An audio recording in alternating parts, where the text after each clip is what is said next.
Hello. Welcome, everyone. This is very, very intimidating. This is by far the biggest room I've ever spoken to. So thank you all for very much for coming. I know this is a really, really awesome event with lots of really cool talks all at the same time.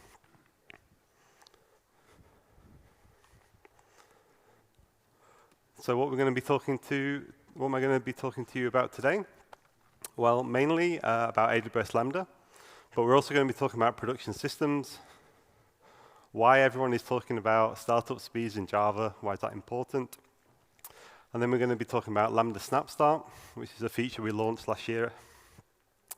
And then, if it's an interesting thing to you, how can I tell you as much as you need to know as fast as I can to make sure that you can use the feature as quickly as possible and as well as possible. Okay, so who am I? I'm Mark Sales. I work for AWS, and I'm not a developer advocate, I'm a solutions architect. So a lot of the amazing speakers here today, this is not my day job, so you have to cut me some slack. And I typically work with our customers at AWS to help them adopt serverless services.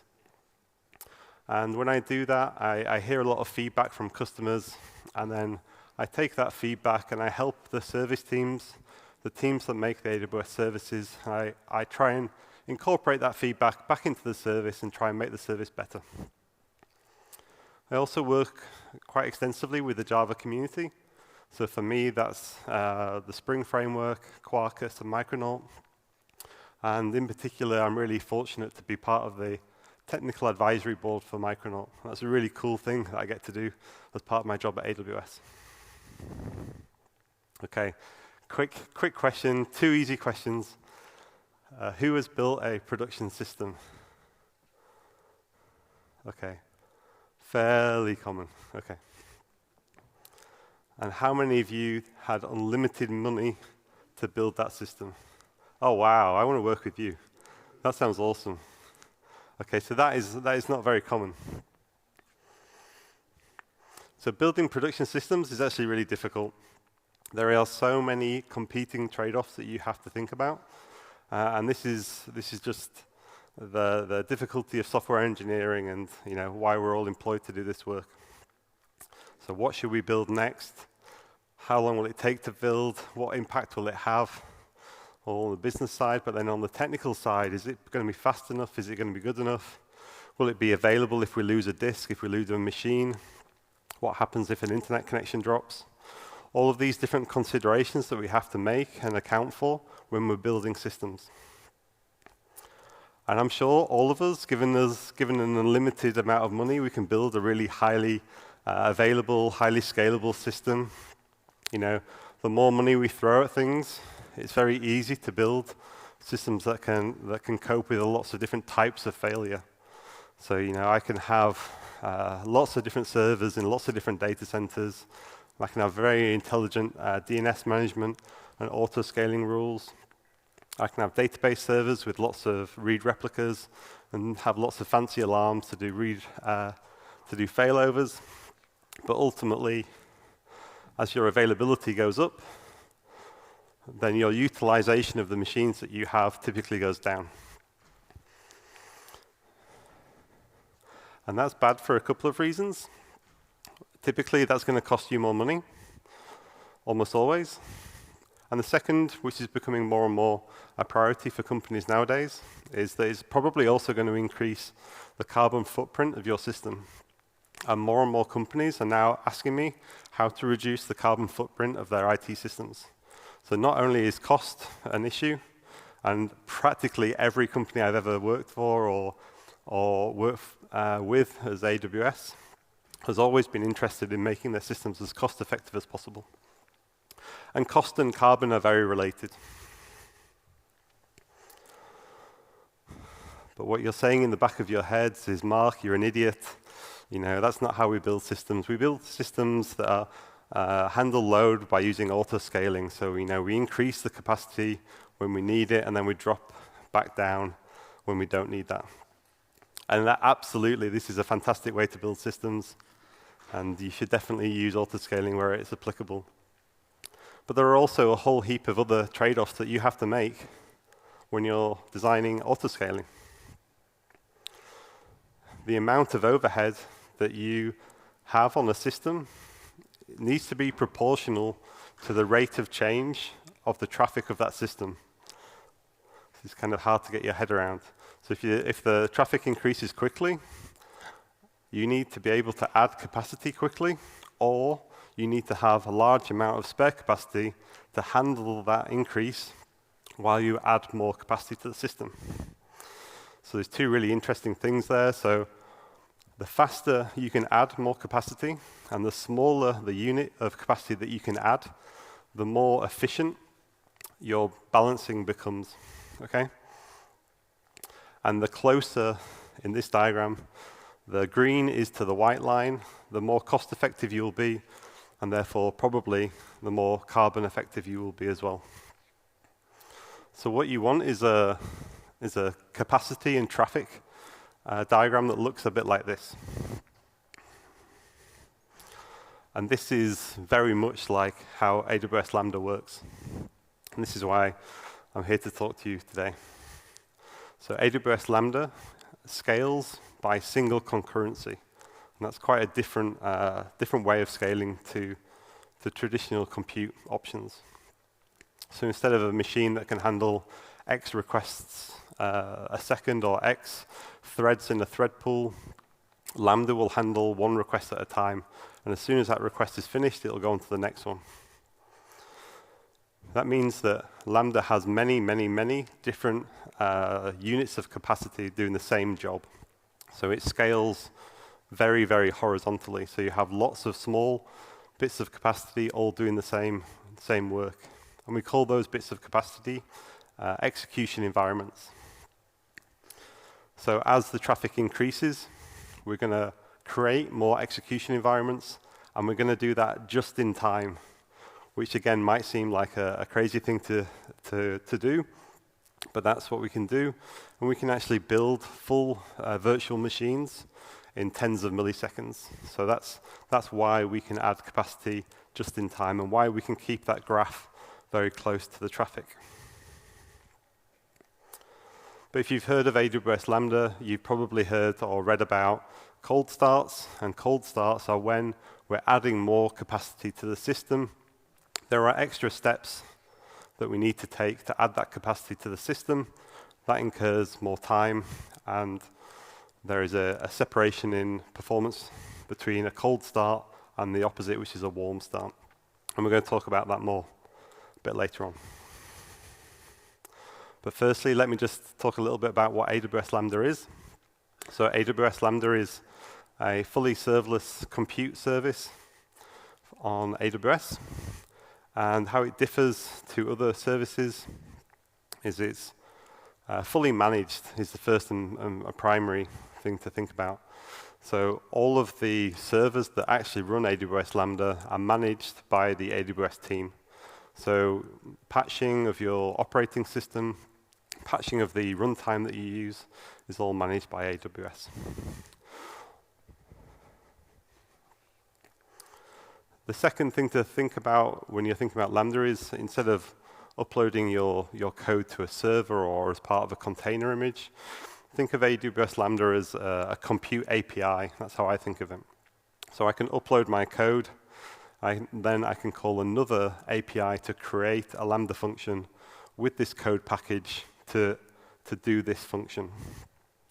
And I can then configure my function to then react to different things that happen. And it's a whole topic in itself, but we're going to be talking about how to drive Lambda functions by HTTP requests today. And then when a HTTP request comes in and your Lambda function runs, it can just do the normal code stuff that any code can do. It can go reach out to external systems, it can call to databases, whatever. You're just into your code doing your thing.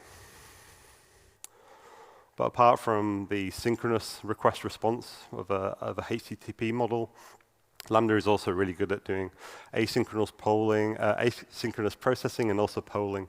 So if you've got any sort of integration systems that are reading from a queue or from a stream, Lambda is also really cool at that. But we're going to stick to the synchronous stuff today. So if you've never written a Lambda function before, this is basically a Lambda function. And it's very, very simple. It's a Java class which implements an interface. And the interface just takes an input and an output. So in this case, my person handler receives a person object and then has to produce a response. So how I do that is all up to me. It's all my business logic. Those two objects are going to get given to me, and I return whatever information I want. So this is the simplest form of writing a Lambda function. But if you're also more familiar with writing like controllers, if you've worked with Spring or Micronaut or Quarkus, they also all have this functionality where they can basically take a HTTP request and then route that basically into a section of code.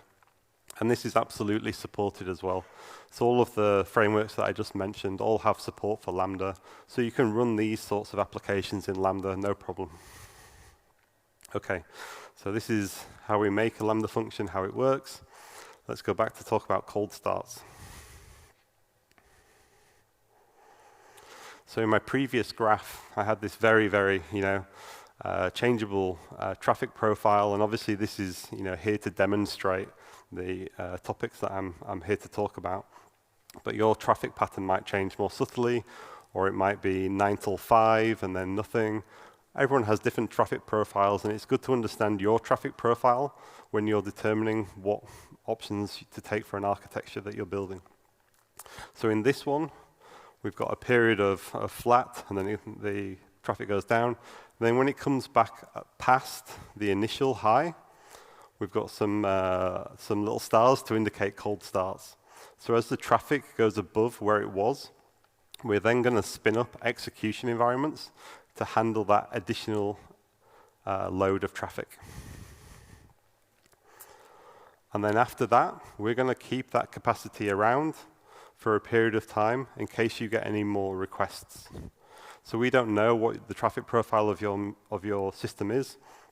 So we're always looking to try and optimize how long to keep things warm for, when to reduce capacity, because if we just keep everything warm, then we end up producing more carbon ourselves. So we're always trying to balance out how to best serve our customers and make sure that they have the least cold starts as possible, but while keeping this as the cost model. So the cost model is that you only pay for AWS Lambda when your code is running. You never pay for any capacity that we keep warm on your behalf. And the billing is by the millisecond. So if your code runs really fast, it doesn't run very long, then you won't be billed as much as a long-running function. Okay, so we're all probably software engineers or into software industry. We're all about optimization. We all like optimizing for a problem. So if we're interested in Lambda, how can we optimize to reduce the cold start problem? Well, these are the sort of things that happen when we create a new execution environment.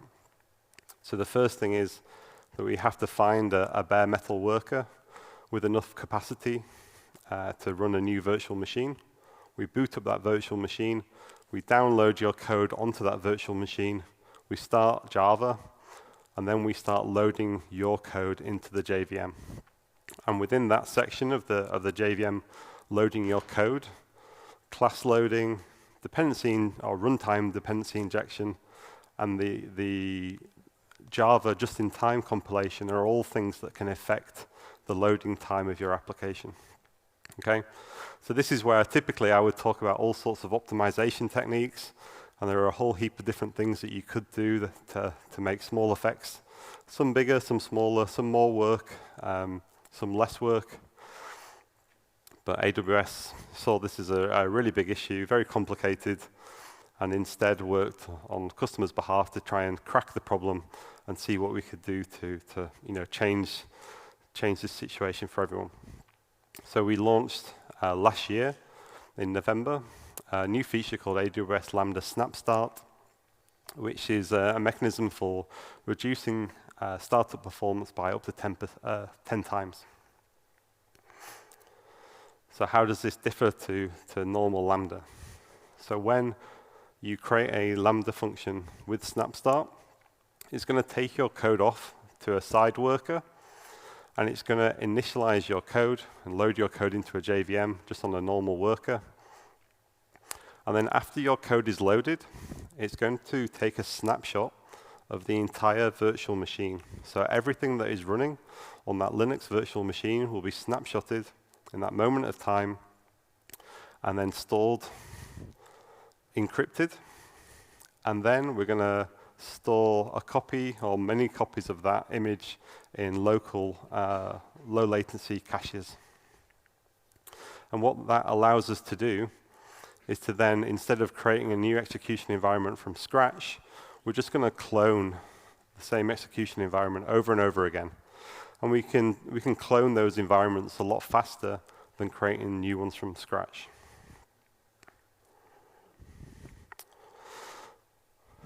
Another thing that we've added is that we can offer customers using this the ability to run code just before the snapshot is taken and code just before the snapshot or just after the snapshot is resumed. So these are called runtime hooks, and I'll tell you a little bit about why you may use these and what advantages they can bring a bit later on. So let's take an example. So this is a example Spring Boot application. I'm following Max's advice and I'm separating my concerns. I have a controller which is speaking to a service, and then I have a DynamoDB, which is a NoSQL database where I'm going to store all my unicorns. And when I run this on a Lambda function, this is a graph of my performance. So the axis is frequency, so the number of requests at that latency. So I have two distinct humps. I have the vast majority of requests are going to be very fast. They're my warm starts. But I'm also going to get a number of requests at the tail end. I have much fewer, but they're still there, and they still produce an annoying bump in my latency. So when my application runs as a warm start, my performance is about 10 milliseconds. But when I'm in a cold start situation, because I'm loading in Java, I'm loading in classes, I'm doing runtime dependency injection, I'm doing just-in-time compilation, my first invoke is about 7 seconds. Okay, so that might be suitable for some workloads, but for more and more workloads now that are customer facing, it's very important to be much quicker than 7 seconds. Okay, so now I've taken that application, I've turned on SnapStart, I've redeployed my application, and now I'm going to send in 100 requests a second for 10 minutes. I'm going to measure all the requests and see what the performance is like. And this is from absolutely no capacity in the system. So this is brand new, fresh execution environments, nothing warmed up in any way. So my P50 is about 8 milliseconds. It's pretty cool. And my P99.9, so the tail latencies is about 5 seconds. That's without SnapStart. And with SnapStart, I get a completely different profile. So my average request, which is my warm starts, is still very fast. And my P99 has come all the way down to half a second. I think that's pretty cool. And SnapStart is not a paid-for feature, so it's a free feature that you can just use without any additional costs. Super cool. Okay, so if I'm interested in using SnapStart, what do I need to know in order to make the best decisions? There's kind of 3 different topics that you need to think about. And they are network connections, ephemeral data, so data that changes over time, and uniqueness. Okay, so just to explain some of these topics, I've got some examples just to show things that you might be interested in thinking about. So the first one is network connections. If I boot up an application and I make a network connection to a database eagerly, This is usually a really good idea. Eagerly make the connection so that when you have a query come in, you can run that query as fast as possible. So with SnapStart, if you eagerly make a connection, it's going to snapshot your application as if it has a network connection to a remote machine. When you resume, days, weeks later, obviously you won't have that connection. That connection doesn't exist anymore. And you're probably going to get some sort of connection failed and then retry. Now this is, a very typical error case. This is just what happens, a lot of the time with flaky networks. All of the modern libraries that we have to deal with remote systems all handle network connection issues out of the box. This is a new way that error may surface in your application, so it's important to understand that. And it's kind of similar for ephemeral data. So in this case, I'm going to use database secrets. So if you're pulling database secrets from something like HashiCorp Vault, or if you're using an AWS service like Secrets Manager, if you pull those secrets in at the start of your application, and then those secrets get stored in the snapshot, then the snapshot will record those secrets for as long as it exists. And again, if you then use those credentials after they've been rotated, there's going to be a mismatch. So your application needs to understand that if it has a failure in authentication, it needs to go refetch those secrets.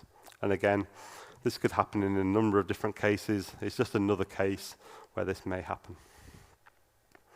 And the last one, which is really important to understand, is uniqueness.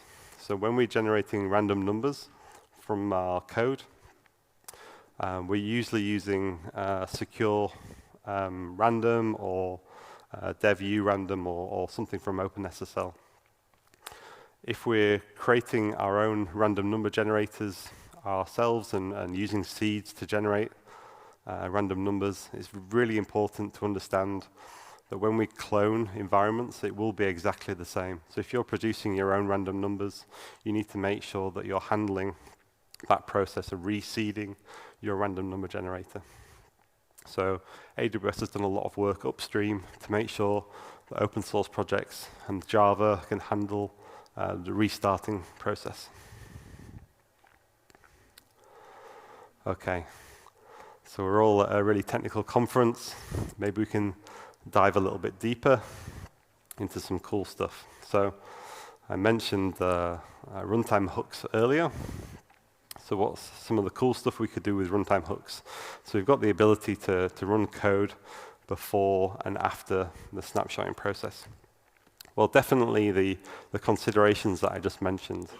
So if you know that your application makes a network connection or queries a database to store some information before the application starts, you can use these hooks to tear down those connections so that when you restart the application later, it doesn't have that stale connection. So instead of trying to query a stale connection and throwing an error and then restarting, you're just going to start off in a good situation. The next thing that you can do is what we call priming. So AWS has implemented runtime hooks using this project called CRACK. So you may have heard of CRACK or may not, but CRACK stands for Coordinated Restore at Checkpoint, and it's a proposed project that is hopefully adding a new API to OpenJDK around understanding how a JVM should react to being snapshotted. So in this case, I can implement a runtime hook by implementing the resource interface, and then I can implement two further methods. One is before checkpoint, and the other is after restore. And what I can do here is that I can run any of my own code before a snapshot is taken. And that's actually really interesting because what I can do is that I can then execute some of my own code which has the effect of some of the things that is typically slow for Java. So I can get all those classes loaded, which resolves any runtime dependency injection that I have. It also means that the Java just-in-time compiler is taking my bytecode and turning it into native code. So all of this can happen before my first request from my customers come in.